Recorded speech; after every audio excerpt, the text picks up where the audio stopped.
All right, welcome back to the show, everybody. Hope you all are having a good day so far. So I figured it's on all of our minds. Let's go ahead and talk about Game 7 of the Western Conference Finals. I picked out a video here from Uncut, and this one is simply titled Victor Wembanyama Exposed the Fake MVP. And I mean, even beyond that story, I think the one-on-one story, he had two one-on-one stories. One, he destroyed Chet. Chet is like, I think he's mentally broken. I've never seen anything quite like this since like the Kobe or Jordan days. And then two, yeah, I think he revealed who the actual MVP should have been. And I was saying it all along, like he said, if defense is half of the game, how can he not be MVP? But anyways, the voters had a different idea. But I think on the biggest stage, he proved who he was and what he was worth.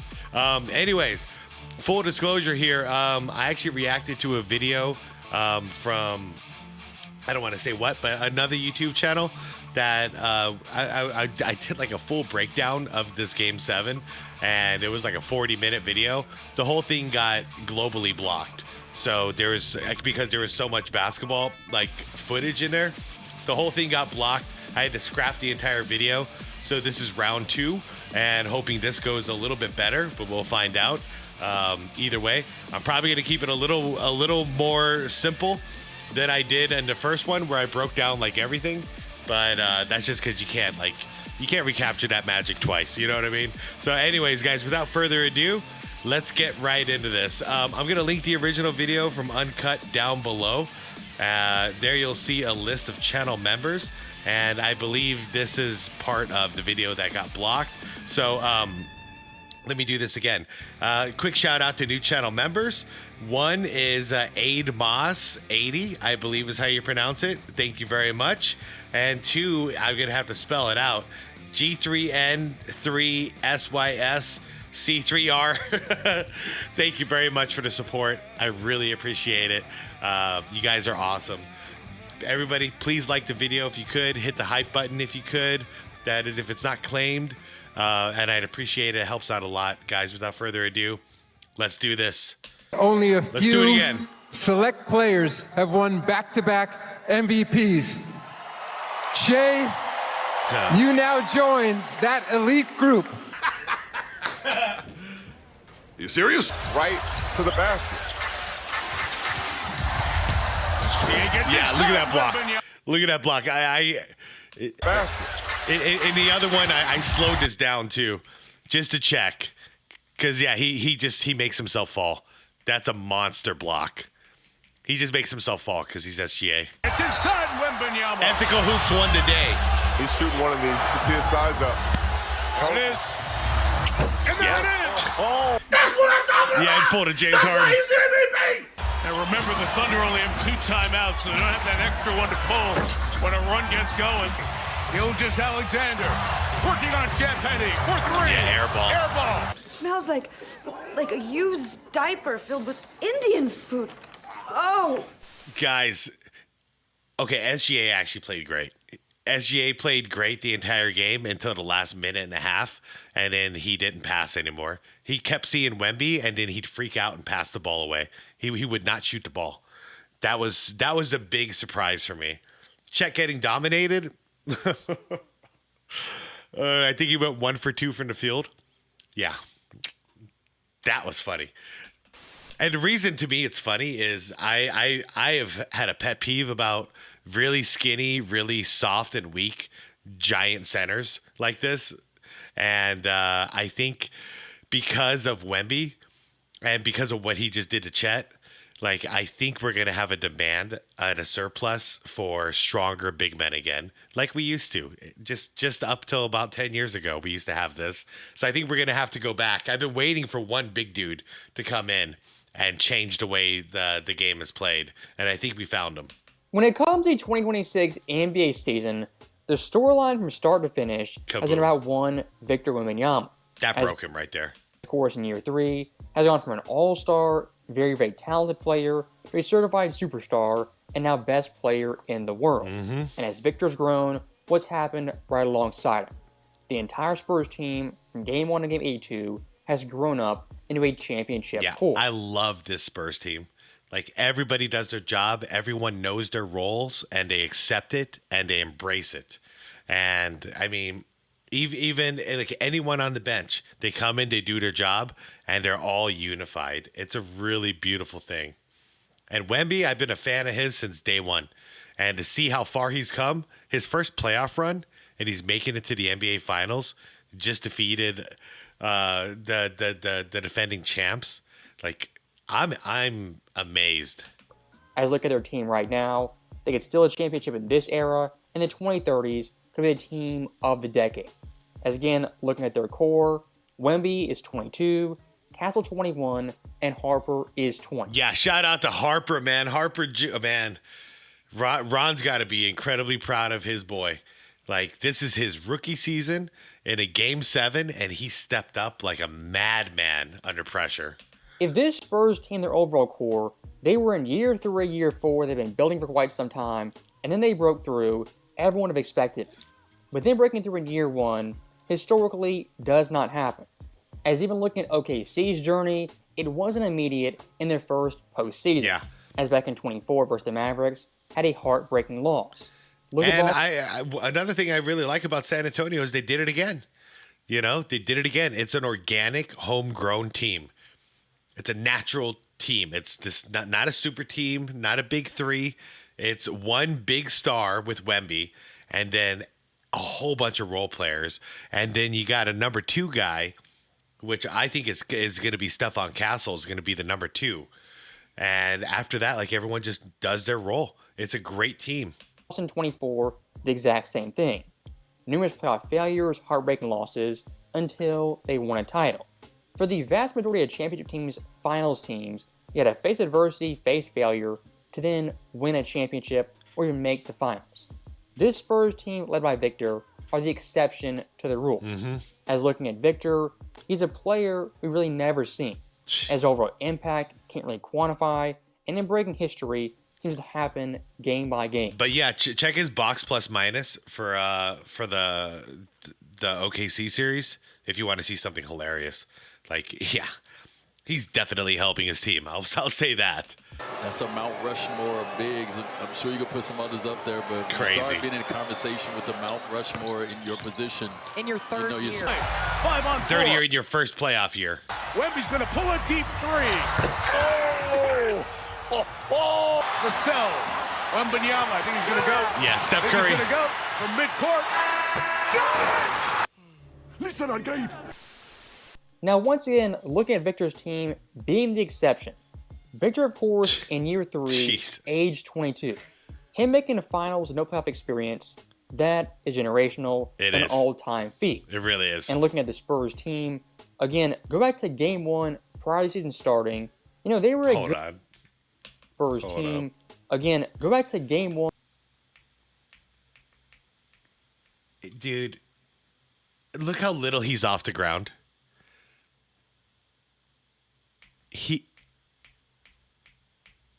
It's insane. He's still holding onto the rim. His feet are on the ground. Look at that. What the hell? Season starting, you know, they were a good team, upstart young team. We knew it would be good at some point. As looking at their over-under win total, it was 45.5 by the Western Conference, the 8th highest. And league-wide, 13th overall behind the Atlanta Hawks. Now look at championship odds, title odds. Coming into the season, plus 660, the 9th highest in the West, and overall 17th in the NBA behind the Milwaukee Bucks. This team, in essence, was a play-in team, 7th, 8th seed range that could be frisking the playoffs, but not winning a championship, even making the West Finals. Yeah, that's what I was expecting. Because year 1 was rough, as it should be. Year 1 of a rebuild with Wemby, it was rough. Year 2, Wemby got hurt. And, so there goes their playoff hopes. And this year, I thought, like, hey, it would, if they got to where the Suns were this year, like the 8th seed, 7th seed, something like that, I would say that's a good sign. But yeah, they ended up being the second best team in the NBA, if I'm not mistaken, regular season wise. And now they're in the NBA Finals. Blew out any expectations. Not only my expectations for them this season, But from 3 years ago, no way did I think there would make this many steps in this short of amount of time. You sure about that? If you look at this Spurs team, their Yes, I main am. players, their playoff experience, even after making the West Finals, it's minuscule at best. Wembanyama, career playoff games, has 17. Castle and Harper have 18 each. And De'Aaron Fox... Oh, yeah, because the suspension. Yeah, so De'Aaron Fox is the only one with any playoff experience here. their so-called veteran, who's been in the NBA for 9 years. His total playoff games played, he's at 23. And looking at this run, he's been hobbled the majority of the run. And here's a cherry Yeah, on he came back alive game 7, right in time. top. Mitch Johnson, a first-year head coach in his first full season. Yeah, I like him. And I like the dynamic between him and Wemby. It's reminding me a lot of Tim Duncan and Popovich. There's a lot of trust between them. This Spurs team, in hindsight, in making the finals, is impressive, but not overly shocking. When you add in the history where they're supposed to be, it is in fact shocking and an all-time feat. Yeah. And here's the great thing. Looking at NBA fans universally, they're rooting for San Antonio to pull off the impossible, not only make the finals, but win the championship. For a young superstar, young team, having universal approval, that rarely, if ever, happens.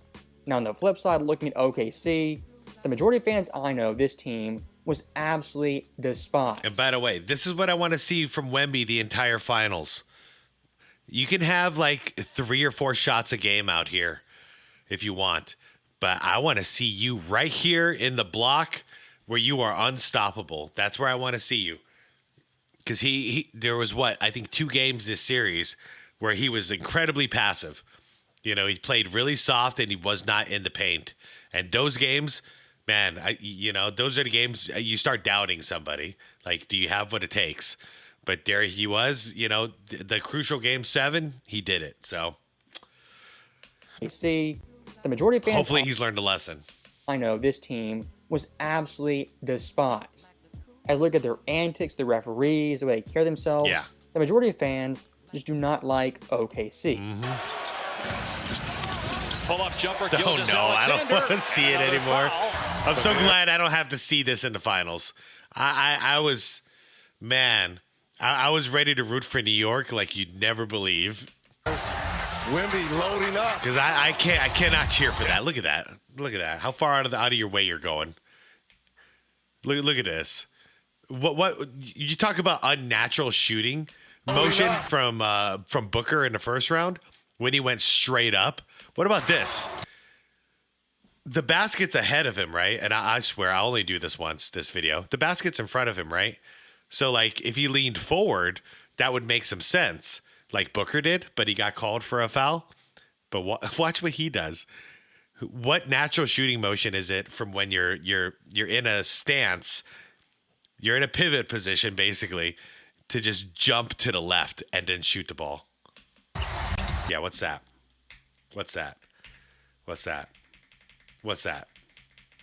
The basket's not over here. The basket's here. Steps back, throws the contact, Sick. and gets Makes me 3 sick free in my throws. stomach. Yes. For this OKC That's team exactly in a very, it. very short time period, Liar. they went from beloved as an upstart team, a good young story, to despised and universally hated. As looking at their team, there's a lot to dislike. First off, SGA, their superstar. And yes, to answer this question on the screen, does the criticism of SGA style detract from his level of talent? Absolutely it does. And it's all because of himself. Because I got to tell you, game 7, he showed why he's a star. All the way up until a minute and a half. At a minute and a half, he fell apart. However, the entire rest of the game, he carried the entire team. The guy actually, like, when watching him, San Antonio's got like a 9-point lead. I see him get the ball. I know it. A 3's coming. Damn it. And he'll hit it. He hit it over and over and over again. The guy is legit talent. SGA is a really good basketball player. But it's hard to focus on that when all we see is him flopping around like a little dolphin. Speaking of which, welcome back to your natural habitat. You've gone fishing, sir. Back to flopping around in the ocean. Who is a great, great player, great talent. He flops like crazy. Yep. That, for a lot of fans, annoys them to no end. Now look at the referee angle. OKC on defense can get away with murder.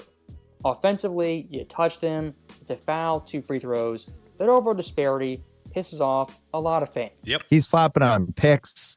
He's flopping coming off screens. He's flopping when somebody bumps into him on a drive. He's flopping for charges. I think he's Look at that one. That one's really embarrassing. Complete package. It was some and not as embarrassing as the call. Because we would just laugh at him if he did this stuff and it didn't penalize the other team. But look at this. Where's the foul? Look, Fox has his hands down to avoid the call because he knows what it's like. He's getting out of the way. Look, you can't play this any softer. He put his hand down.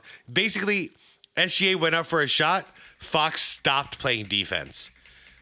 And still, what's going to happen? Oops. Still, I think he's the complete package. It was foul. Because he fell down. Because he went oopsie and he pooped his pants. Some of the best flopping I've seen. He stinks, and I don't like I don't like it either. Now, staying on OKC for 1 second, if you think SJ is the best player in the world still, I think you're in the wrong. For the entire year start to finish, SGA was probably a top 3 player. Some would say the best. I think it's Wemby and Jokic at the top as far as the best players. But Wemby takes the cake because he plays way better defense than Jokic does. And Jokic is starting to flop too. In my view, it was Jokic, then SGA, and Wemby lurking at 3 or 4 spot. After this year's postseason, Wembanyama clearly taking the torch as the best player in the world. As SGA in these playoffs, the large majority of the playoffs was subpar, and the West Finals was downright disappointing. Now here's the... Hold on. That's what I thought I saw. Hook. Okay. Look at this, like a wrestling match. All right, face up. Okay. Now, he hooked. Oh, okay. You got your arm free. Good. But you took an elbow. Elbow to the rib. Jeez. I can't. Poor Steph Castle, man. Steph Castle he was in major foul trouble this game, but can you blame him? Look who he has to guard. Wemby was too. That scared me. They both had 5 fouls. Now here's the added context for SGA that makes it a little bit worse.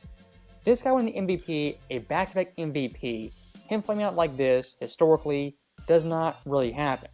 As looking at MVP winners, who won at least 64 games not to make the finals, that list is pretty short. Wow. Of course, Harden and LeBron are on there. 07 Dirk. Yeah, knocked out in the first round. Was that the We Believe Golden State Warriors, if I'm not mistaken? Shoot. SGA, he didn't even want that MVP, he said. 2026. James Harden, 2018. LeBron, 09. Dirk, 07. And Dave Cowens. So LeBron, 09, that's when Boston beat him up. And then he went to Miami. Back in 73. Looking at that list right there, some of the biggest postseason flops in NBA history. In SGA's case, out of all those teams, his team, the best chance to win, they were the defending champions. And looking at that West Finals series... At least they lost to the 2 seed, though. Because if I'm not mistaken, when that happened with Dirk, they lost to the... Dude, were they 1? I think they were the 1 seed, and they lost to the 8 seed, Golden State Warriors, at that point. Correct me if I'm wrong in the comments. For about, I would say 5 of the 7 games was subpar and below average. On the series, shot 41%, well down from his average, and from 3, did a piss poor 29%. Jamal, SGA step back triple. Stepping back for 3. Nihilus Alexander working on Chet for 3. Airball. Yeah, and after that, I don't know. Duck and cover.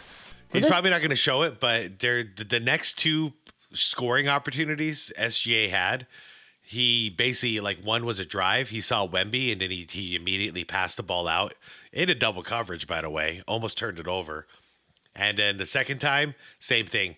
He was about to take a 3-pointer, and he saw Wemby in his vicinity, and that gravity of Wemby scared him to pass the ball away. So in the last minute and a half, I don't believe he took a shot. The West Finals series, the biggest storyline, pretty obviously, is Wemby winning, breaking through, making his first final. And yeah, if you guys saw Chet in the post game, he's completely broken. Like, he does not function anymore. What just happened to him is like, I think that just changed him forever. But the second biggest storyline is SGA having a pretty bad show in the West Finals, his first ever dud in a playoff series. And here's one thing I do want to highlight. All year long, SGA is being praised for his 20-point streak to get 140 games in the regular season. That right there is impressive. Hats off to you. But look at this playoff run alone, had 3 such games under 20 points in a single postseason. Wow. And the West Finals had 2 such games under 20 in critical games. Look at Game 4 in San Antonio, up 2-1.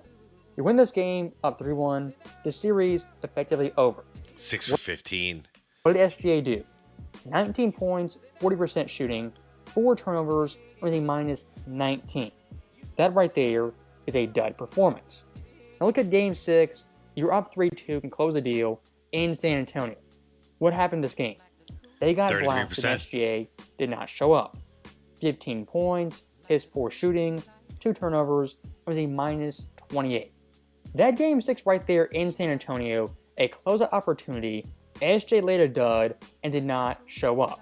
And historically speaking, that Game 6 for the Spurs, the worst playoff game of his career, a superstar caliber player. Cornelus Alexander. Inside. I fell down. It's off. Rebound by Harper. Yeah, I remember a comment recently saying like he needs life alert. You know, if you remember that. I've fallen and I can't get up. He takes it away. 2-on-1. SGA and Caruso. Oh no, I fall down again. I fall down again, mama. It's difficult. All right, look at me go. I stood up. I stood my ground. As long as he can to pick it up. Uh-oh. Twig ankles. I fell down. Tried to scoop, didn't get Oh it. no. By Stephon Castle. Pathetic. For this year, I don't want that. I don't want this guy. I don't want anybody playing like this winning MVPs. I don't want to see it anymore. Nope. Here's West Finals is a tale of 2 stories. On SGA's side, an all-time low point, squandered a championship opportunity, and his team fell short. Big shot. On the flip side, the exact opposite, Wemby's emerging, he's the best in the world, the highest point in his career to this point. If you're Adam Silver right now, deep down what you were not hoping for was an OKC Knicks Finals. What if we got ratings, eyeballs? Of course it was. It's the finals. It's the freaking Knicks. Yes. But looking at Wemby versus Knicks It's going to matchup, be crazy. Yeah, man. that matchup has so many storylines, narratives, so much attention will be on that matchup due to 2 things. First, Wembanyama, generational player, his first time on the big stage. Secondly, the Knicks, his long championship drought since the early 70s. When you combine these 2 aspects, Wemby with the Knicks, Wemby in the Garden, the streak, the emergence, I mean, this final series has all-time potential. If you're Adam Silver, you gotta love this. If you're an NBA fan, basketball fan, you also have to love this. As look at the end outcome, either way, the Knicks win, Wembanyama wins, something historic happens, the series had stakes, we remembered the next 25 to 50 years. So that right there is in the video. As always, thank you guys for watching. Hope you enjoyed it. I'll see you next time. Great video uncut. Yeah, I mean, for Wemby, I'm happy for him on 2 points. One, his individual battle with Chet. It seems like that's settled now. And then 2, as far as who's the real MVP, which he even said, yeah, that motivated him. Of course it did. I think he might have just settled that debate as well. So he really, he accomplished a lot in that one series. And now the only thing that's left is, you know, he has had his eyes set, obviously, on a championship, and now he's going to go for it. So whether or not he gets it, you know, I say, man, they way overproduced for their first year in the playoffs. Very impressed no matter how this goes. And me as a basketball fan, I'm a happy guy because the New York Knicks have been one of my favorite teams for the last 3 years as well. It's been obviously Phoenix. Then for me, it's been San Antonio, New York. a little bit of the Timberwolves and a little bit of the Nuggets, but I'm falling out of love with the Nuggets a little bit, but we'll see how next year goes. But yeah, New York, I was pulling for them in the East. And then when Detroit was starting to rise, I was thinking I would be happy with either Detroit or New York versus the Spurs in the NBA Finals. So, I mean, I'm getting exactly what I want, basically, as an NBA fan. And I like both teams. So whoever wins, I'm going to be happy for them. You know, both of these teams, they deserve it. So let's see who's going to win this battle. Let the best team win. And I'm excited to watch it. I don't know about you guys. Like, this is actually good for me, the most exciting NBA Finals for quite a few years. So yeah, I'm happy. I'm happy with the way this is playing out. Anyways, I guess with all that said, I shall get out of here. Go check out Uncut's channel. Link is down below, you guys.